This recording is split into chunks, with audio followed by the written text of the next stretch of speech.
On voit que Bennett parle de ses tripes, hein, ça lui sort. Et il est comme ça aussi dans ce qu'on appelle les sichot ishiot. Il me demandait comment ça se passe avec les olim francophones.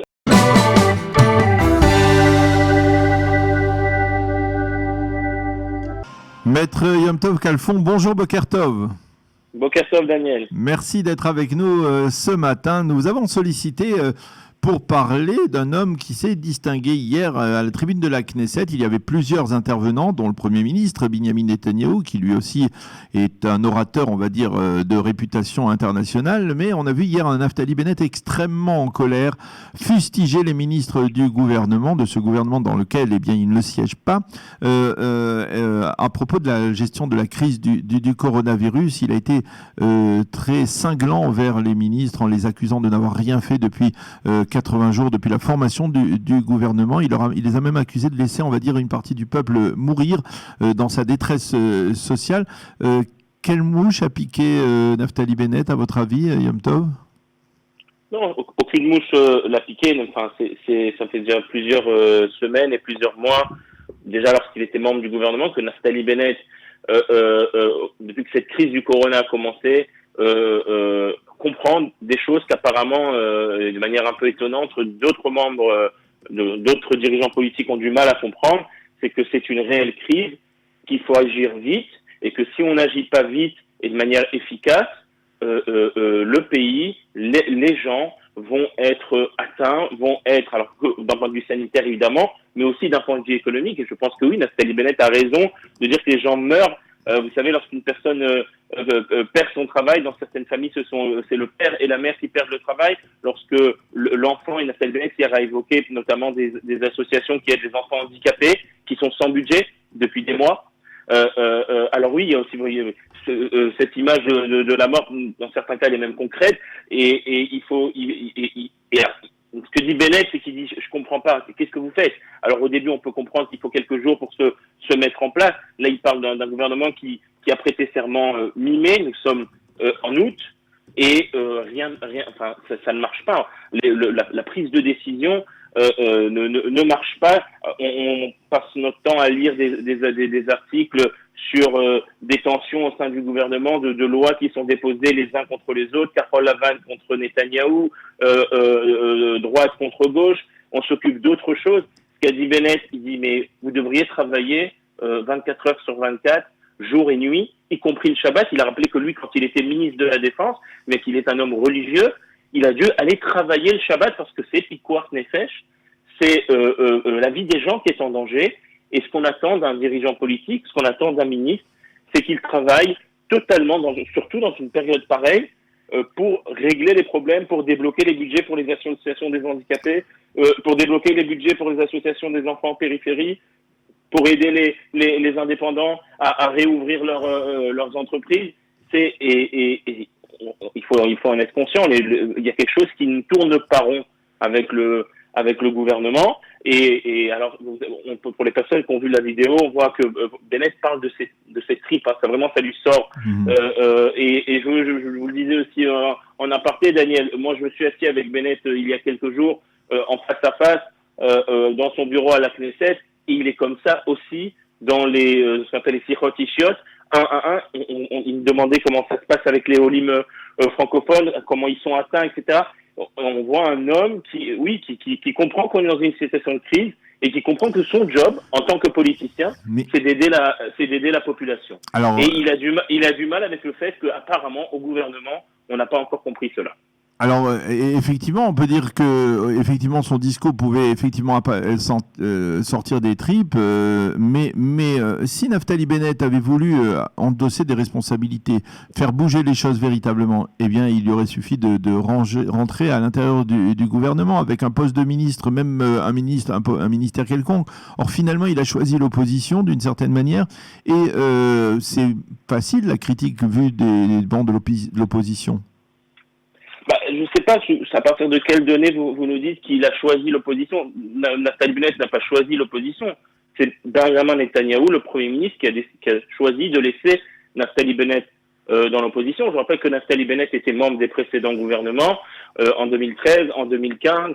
et qu'il est toujours rentré dans les gouvernements Netanyahou. Je vous rappelle que Naftali Bennett a, à 3 reprises, durant les 3 élections, a soutenu le Premier ministre Netanyahou au poste de Premier ministre et a donné son nom au président de l'État pour qu'il soit nommé Premier ministre.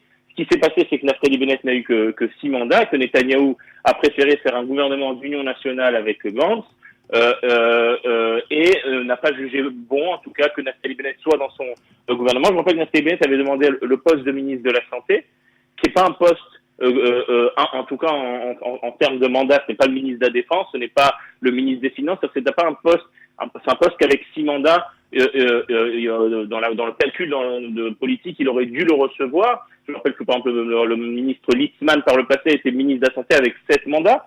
Il n'y avait aucun autre prétendant au poste de ministre de la Santé, et pourtant le Premier ministre Netanyahou n'a pas voulu, même au prix qui est pas grand du poste de ministre de la Santé, n'a pas voulu le donner à Naftali Bennett. Ça veut dire clairement que en fait Netanyahou ne voulait pas de Bennett dans la coalition. D'ailleurs, il n'y a pas eu de rencontre entre les deux. Netanyahou à aucun moment a invité Naftali Bennett à son bureau pour lui proposer de rentrer au gouvernement. Il y a eu une seule communication en Zoom, très courte, comme on dit en hébreu, la Set et Derova. Mais donc, j'entends souvent, surtout notamment, peut-être de certaines personnes du Likoud ou des gens qui ont beaucoup, on peut avoir beaucoup d'estime pour le Premier ministre Netanyahou, mais comprendre tout simplement que ce n'est pas le choix de Bennett de ne pas être dans la coalition, mais c'est le choix de Netanyahou de ne pas le rentrer dans la coalition. Finalement, c'est Daniel, c'est un choix politique. Il faut dire les choses comme elles sont. Le président Netanyahou a le droit de faire ce choix politique. Peut-être que Bennett, justement, lui aurait fait de l'ombre au sein du gouvernement, surtout en cette période de crise. Peut-être que du fait que Bennett a été, je crois, un plutôt bon ministre de la Défense dans le précédent gouvernement, peut-être que ceci a dérangé Netanyahou et qu'il a préféré laisser Bennett dans l'opposition. Finalement, eh bien, d'une certaine manière, on peut dire que l'opposition, les rangs de l'opposition profitent à Naftali Bennett, puisque on peut dire que jamais Yamina n'a eu le vent en poupe aussi, de manière aussi claire dans les sondages. Jamais Naftali Bennett n'a été aussi populaire dans les sondages, à tel point que les derniers sondages le placent parmi c'est-à-dire le remplaçant, on va dire prioritaire, si Binyamin Netanyahou devait se retirer de la vie politique. Finalement, vous pensez que c'était au bout du compte une bonne manœuvre de se retrouver dans l'opposition et que finalement un parti comme Yamina a besoin de se consolider dans l'opposition? Écoutez, c'est difficile à dire, je vous dis la vérité. C'est vrai que par le passé, en tout cas en Israël, ce que disaient les analystes politiques, etc., c'est qu'il fallait éviter d'être dans l'opposition à tout prix. Le système israélien n'est pas un système très clément envers les partis d'opposition, et on disparaît souvent dans l'opposition. Ça a été le cas, on l'a vu par le passé, que ce soit chez Yerimovic, Herzog, les différents dirigeants de l'opposition n'ont jamais fait long feu. Il faut dire les choses comme elles sont. Pour l'instant, c'est vrai que Bennett, en tout cas, devient l'exception qui fait l'exception à la règle. Mais je pense que c'est aussi lié à la personnalité. C'est-à-dire que Bennett, bien qu'étant dans l'opposition, vous le voyez, monte sur chaque tribune, fait très souvent des conférences de presse, continue à travailler en réalité comme un ministre. Faut dire des choses comme vous savez, vous êtes dans l'opposition, il aurait pu prendre peut-être un peu plus de temps avec sa femme et ses enfants et vivre une vie un peu plus cool, parce que c'est pas forcément toujours agréable de vivre la vie d'un politicien au quotidien. Mais non, Bennett, au contraire, bien qu'étant dans l'opposition, il travaille peut-être même encore plus que lorsqu'il était au gouvernement. Il a créé un cabinet fantôme du Corona, c'est-à-dire qu'il se réunit avec des spécialistes, il va à la rencontre des gens au quotidien. Donc en réalité, il est dans l'opposition, mais il se comporte presque comme un ministre en fonction. Évidemment, je crois que le public s'en rend compte et voit vraiment un homme qui a décidé de donner sa vie pour le peuple d'Israël, qui a décidé d'utiliser ses talents pour faire réussir son peuple, et je crois que les gens s'en rendent compte, en tout cas je l'espère. Alors, la question que l'on peut se poser, c'est dans un cas de figure où le gouvernement actuel ne tiendrait pas le coup, on le voit, il y a beaucoup de soubresauts dans cette coalition gouvernementale. Alors, on parle de plus en plus d'élections anticipées ou même d'un autre cas de figure, celui de la restauration du fameux bloc de droite du Likoud, de Yamina et des partis orthodoxes qui pourraient se former en une sorte pour pallier, dirons-nous, à ce gouvernement d'union nationale. Est-ce que dans la conjoncture actuelle, cela vous paraît possible, plausible, que Naftali Bennett et Benyamin Netanyahou puissent se retrouver à l'intérieur d'un gouvernement restreint? Je ne sais pas. Je ne saurais pas vous dire. Ce qui est sûr, je suis d'accord avec vous, c'est que ce gouvernement, enfin en tout cas, on ne le voit pas, en tout cas dans la situation actuelle, tenir encore longtemps. Vraiment, c'est chaque semaine à la Knesset les nouvelles tensions. J'ai lu encore que Gantz essaye de faire passer une loi pour empêcher Netanyahou de se représenter à l'avenir aux élections. Et c'est ça, c'est-à-dire que il est évident qu'il y a quelque chose qui ne va pas dans ce gouvernement et qu'on ne le voit pas continuer sur le long terme. Après, est-ce que le Likoud, Yamina et les partis orthodoxes peuvent s'asseoir de nouveau ensemble dans un gouvernement? Il est évident que oui, au niveau idéologique, ils l'ont fait par le passé, ça a plutôt bien marché, il faut dire les choses comme elles sont. Les gouvernements de droite, du bloc de droite ont été des gouvernements efficaces par le passé, et je vais rajouter même, y compris pendant la crise du corona, le gouvernement de transition, en fait, qui a précédé le gouvernement d'Ibi Gantz, qui s'est occupé de la première vague lorsque Bennett était le gouvernement ministre de la Défense, etc. Ce gouvernement de transition, contrairement à ce qui peut-être se disait, a bien géré la crise. Avec Netanyahou Premier ministre, avec Bennett ministre de la Défense, etc. Donc, mon souhait personnel, oui, moi je préfère toujours un gouvernement de droite cohérent. Je crois que c'est la meilleure chose pour Israël. Après, comment la carte politique va se comporter et va se dessiner à l'avenir, il est très difficile de le savoir. Mais vous ne pensez pas qu'on va vers des élections aujourd'hui?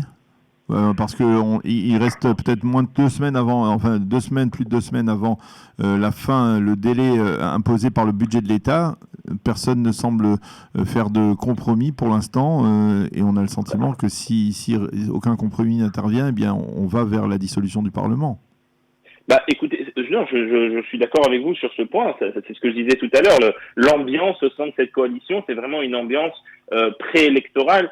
Il y a un journaliste qui a fait une blague entre guillemets hier, puisque le premier ministre Netanyahou est parti manger un falafel ou un shawarma dans la rue, et évidemment Netanyahou fait ça uniquement en campagne électorale. Donc il y a quelqu'un qui a dit bon, si Netanyahou est sorti de sa maison pour aller acheter un shawarma, ça veut dire que les élections s'approchent. Bon, c'est une boutade, mais cela veut bien dire ce qu'il en est.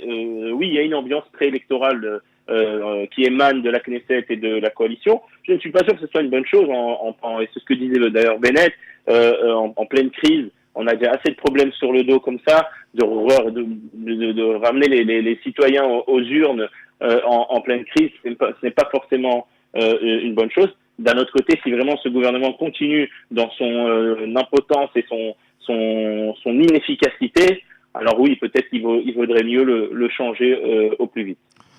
Eh bien, merci beaucoup, Maître Yom Tov Khalfon, d'avoir été avec nous ce matin. Passez une agréable journée. À bientôt. Shalom. Merci, Daniel. Vous aussi.